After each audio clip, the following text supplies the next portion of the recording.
Thank you, Mr. Chairman. I prepared some few slides to share with you our experience.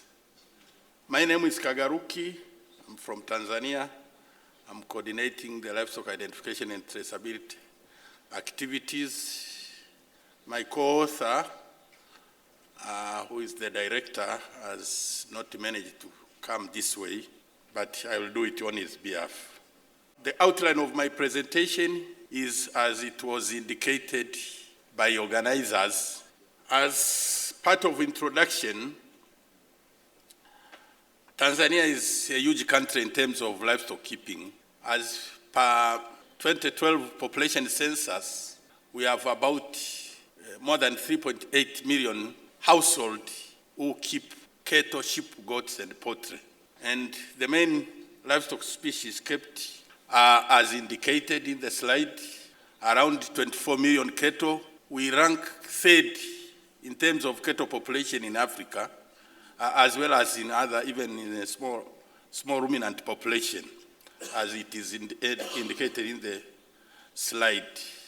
In terms of GDP contribution by livestock sector, it's more like the rest of Africa, as it was presented by AU IBA.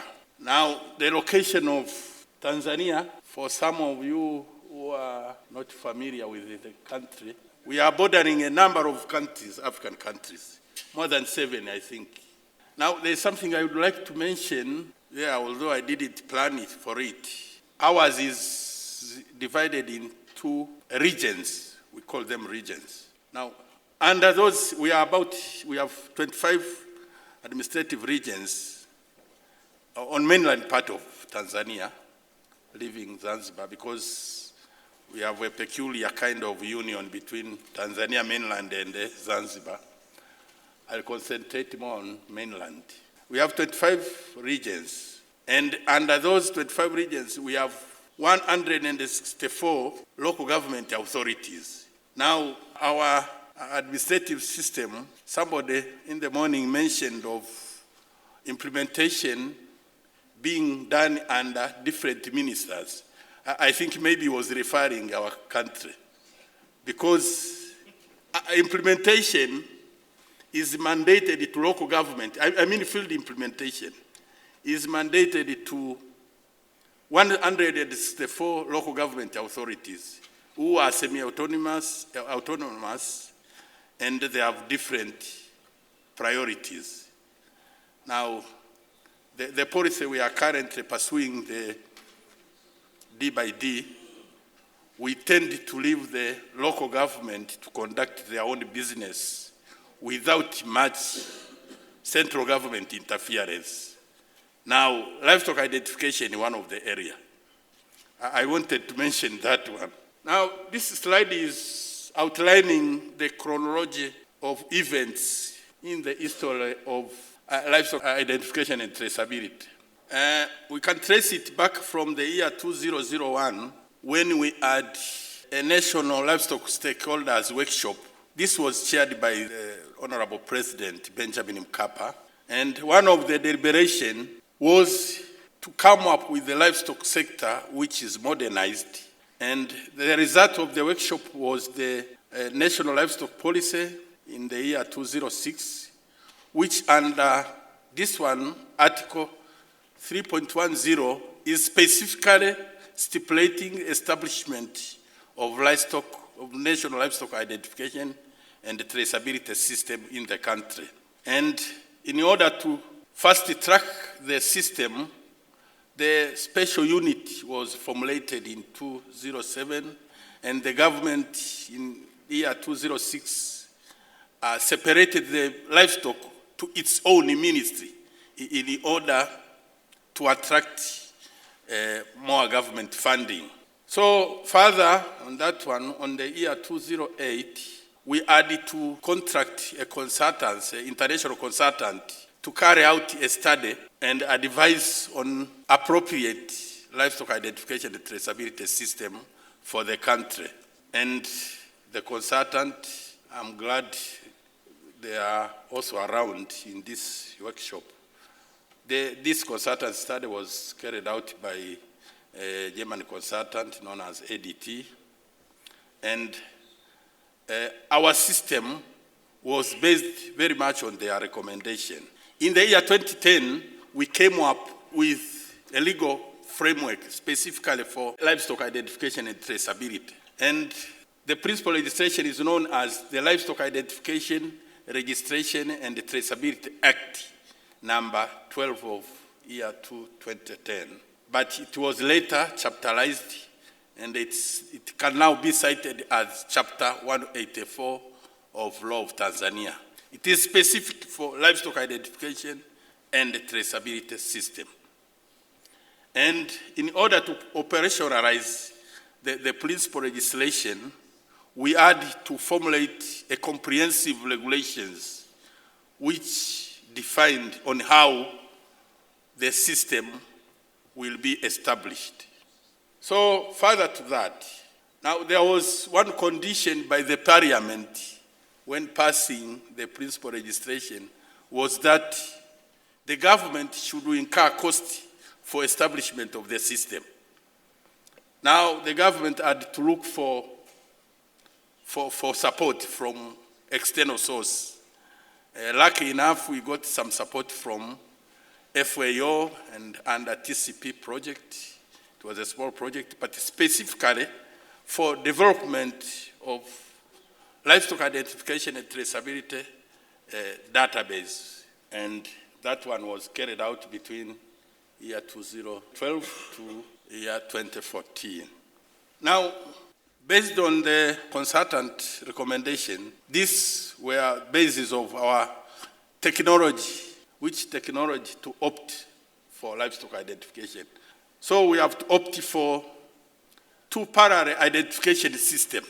One which caters for traditional livestock keeping, which is the almost 97% of our livestock population. Under that one, we opted for compulsory OTI on branding, and for commercial and for special area production system, we opted for what we called contemporary identification system, meaning using individual identification by tags and rumen boluses, but RFID. That is the snapshot of our animal identification and traceability database solution, which was again developed by an international consultant who are also represented here. So I'm not expert on the IT side. Maybe I will request participants during coffee break and maybe during poster presentation to consult our expert who assisted us in developing this system with finance from FAO. So what I'm displaying here is the AIT component of the system. There are several components. The first one is the dashboard where you can have messages. And the AIT component, there are a number of functionalities and sub-components. There is the registration of establishment, registration of animals, movements, ID device management, and a number of. We have got as well as animal health component, which is somehow limited, but you can also, is capable of capturing important animal health events of the individual animals or group identified animals. Now, coming back to the points which we were required to talk about, what are the purpose of our system? Well, this one is stipulated in our principal legislation, where the opening statement or long title of the law lists down, outline the purpose of the system to be established. Ours is multi-purpose, and it's aimed at animal disease surveillance, control, emergency disease, risk management, livestock movement control, stock safety, promotion of international trade, livestock and breed improvement, that is performance recording, animal welfare and eyes improvements, and all other related to those which I've mentioned. On legal and the regulatory framework I've already mentioned. The regulations of year 2011 provide for types of livestock identification technologies, as I've mentioned. There are a number of schedules which stipulate various standards and specifications for devices and now various forms for primary data collection. Now, what is the coverage of our system? Well, currently, with the contemporary identification system, we piloted on a coast region, in one region, coast and the Tanga region. But our ultimate aim is to cover the whole country. And animal species covered. For a start, we are dealing with cattle, but later on we will add up small ruminants. And for other livestock species, there is a provision for inventory of stock per keeper. So those are components of our database, which I have mentioned already. The technologies I have also mentioned, and that is a basic identification system for traditional livestock keeping, which is mandatory, although we have not covered much. The enforcement is an issue. I will mention it maybe under challenges. But under the basic identification system, we use a single ID code for village, per village, which is equivalent maybe to a deep tank of Swaziland. Now, Tanzania has around, currently we are talking of around 11,000 plus villages countrywide. So each village has its own brand code.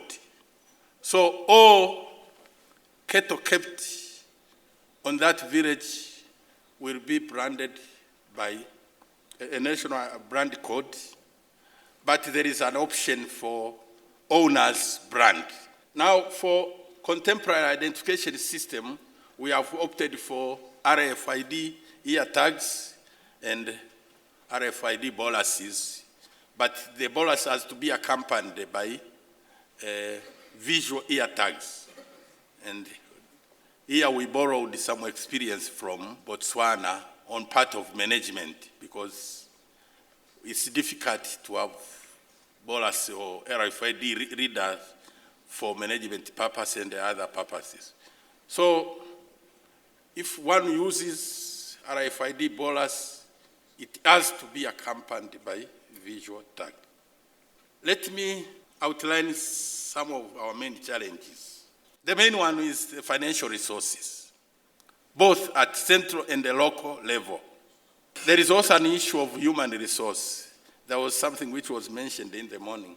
But really, we are facing, even under local government, the local government are the ones who are supposed to carry out all field operations, meaning identification, primary data collection, and submitting the data to central data entry offices.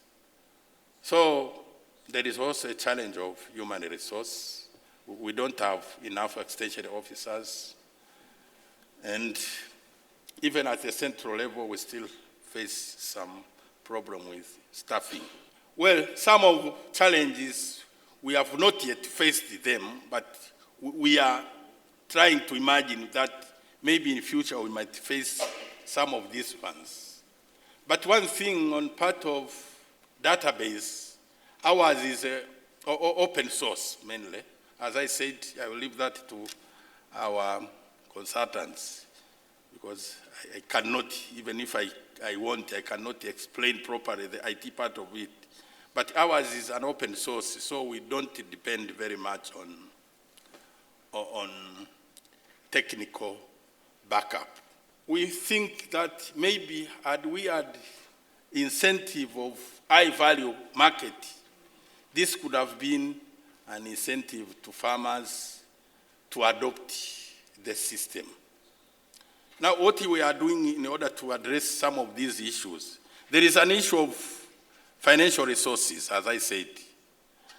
Now, our local governments are required to establish what we call Livestock Development Fund.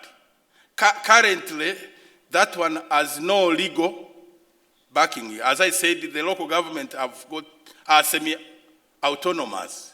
So what we are doing now, we are formulating a statutory formulation for establishing a local government, Livestock Development Fund under local government in order to finance some of these activities. We are also looking for guarantee scheme or fund to guarantee importation of ID devices. But we have also to carry out further a public awareness campaign.